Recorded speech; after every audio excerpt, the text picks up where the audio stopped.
Talk Everlasting by Natalie Babbitt. Epilogue.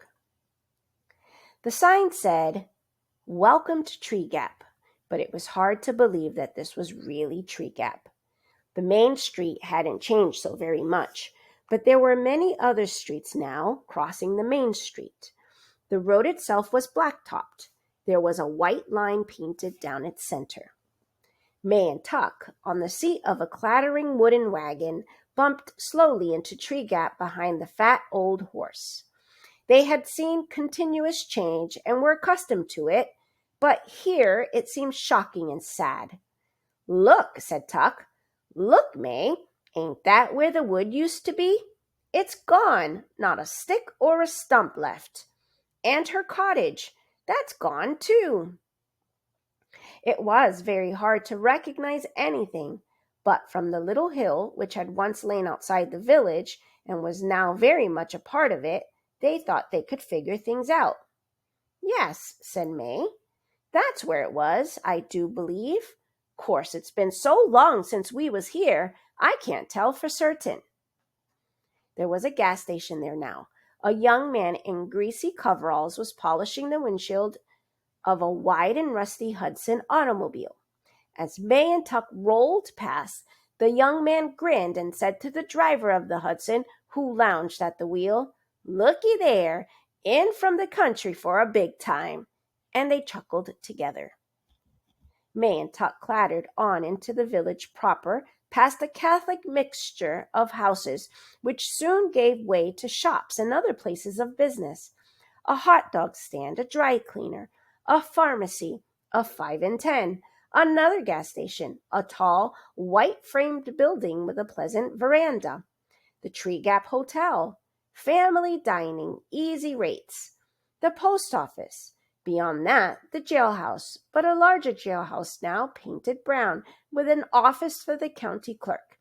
A black and white police car was parked in front with a red glass searchlight on its roof and a radio antenna, like a buggy whip, fastened to the windshield.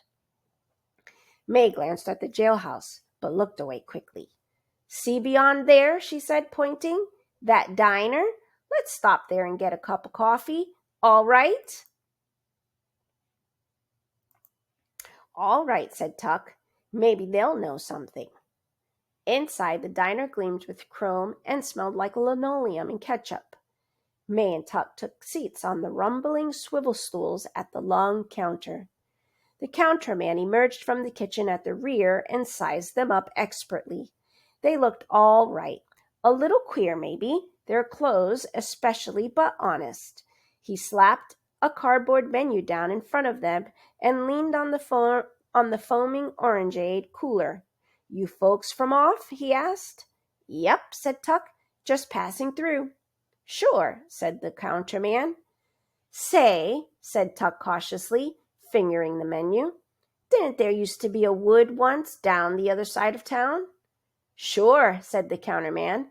"Had a big electrical storm, though, about 3 years ago now and thereabouts. Big tree got hit by lightning, split right down the middle, caught fire and everything, tore up the ground, too. Had to bulldoze her all out." "Oh," said Tuck. He and May exchanged glances. "Coffee, please," said May. "Black for both of us." "Sure," said the counterman. He took the menu away, poured the coffee into thick pottery mugs, and leaned again on the orangeade cooler. "Used to be a fresh water spring in that wood," said Tuck boldly, sipping his coffee. "Don't know nothing about that," said the counterman. "Had to bulldoze her all out, like I say." "Oh," said Tuck. Afterward, while May was shopping for supplies, Tuck went back through the town on foot, back the way he had come, out to the little hill. There were houses there now, and feed and grain store. But on the far side of the hill, inside a rambling iron fence, was a cemetery. Tuck's heart quickened. He had noticed the cemetery on the way in. May had seen it too. They had not spoken about it, but both knew it might hold other answers. Tuck straightened his old jacket. He passed through the archway of wrought iron curlicues and paused, squinting at the weedy rows of gravestones. And then, far over to the right, he saw a tall monument, once no doubt imposing, but now tipped slightly sidewise. On it was carved one name, Foster. Slowly, Tuck turned his footsteps toward the monument and saw as he approached that there were other, smaller markers all around it. A family plot. And then his throat closed, for it was there. He had wanted it to be there, but now that he saw it, he was overcome with sadness. He knelt and read the inscription. In loving memory, Winifred Foster Jackson. Dear wife, dear mother, 1870 to 1948. So, said Tuck to himself, 2 years. She's been gone 2 years. He stood up and looked around embarrassed, trying to clear the lump from his throat. But there was no one to see it. The cemetery was very quiet. In the branches of a willow behind him, a red-winged blackbird chirped. Tuck wiped his eyes hastily. Then he straightened his jacket again and drew up his hand in a brief salute. Good girl, he said aloud, and then he turned and left the cemetery, walking quickly.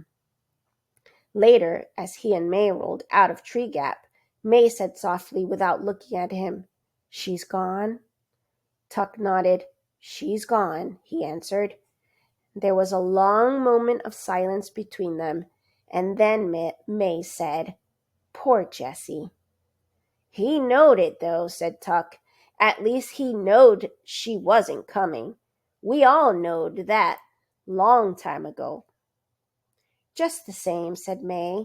She sighed, and then she sat up a little straighter. Well, where to now, Tuck? No need to come back here no more. That's so, said Tuck.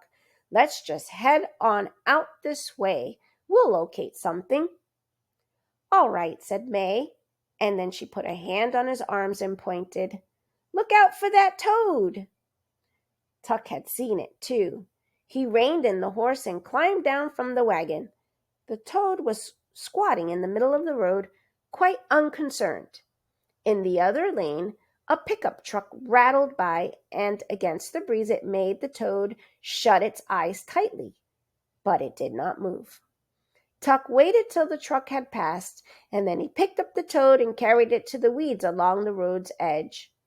Darn fool thing must think it's going to live forever, he said to May.